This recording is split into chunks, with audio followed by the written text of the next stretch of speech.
తమిళనాడులో ఇక్కడ మనకు ఆంధ్రప్రదేశ్‌లో గనక 2014 అంటే 2004, 2009లో తెలుగుదేశం ఓడిపోయింది.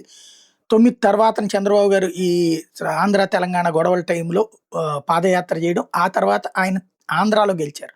ఈ గెలవడానికి కీలకమైనటువంటిది తెలుగుదేశానికి సంబంధించిన విద్యావంతులందరూ గూడా బ్రింగ్ బ్యాక్ బాబు అన్నటువంటి నినాదాన్ని ప్రధానంగా తీసుకొచ్చారు. మళ్ళీ బాబొస్తేనే జాబొస్తుంది, బాబొస్తేనే రాష్ట్రం బాగుపడుతుంది అన్నటువంటిది. ఆ తరహా నినాదం ఇప్పుడు తమిళనాడులో తీసుకొస్తున్నారు. అమ్మ పాలన, మళ్ళీ అమ్మ పాలన.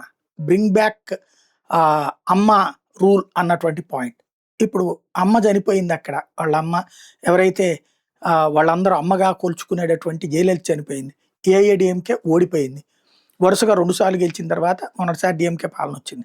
ఇప్పుడు AIADMK, Bharatiya Janata party, DMK PMK ఇట్లాంటి పార్టీలను దాదాపు 6 పార్టీలు జతకట్టినాయి. తాజాగా టీవీకేకి సంబంధించినటువంటిది కూడా జతకట్టినటువంటి నేపథ్యంలో టీటీవీ దినకరన్ వీళ్ళందరూ కూడా జతకట్టినటువంటి నేపథ్యంలో ఈ నెల 23వ తారీఖున నరేంద్ర మోడీతో కూడినటువంటి మీటింగ్ సందర్భంగా మళ్ళీ అమ్మ పాలన అన్నటువంటి పాయింట్‌తో ప్రచారం చేస్తున్నారు.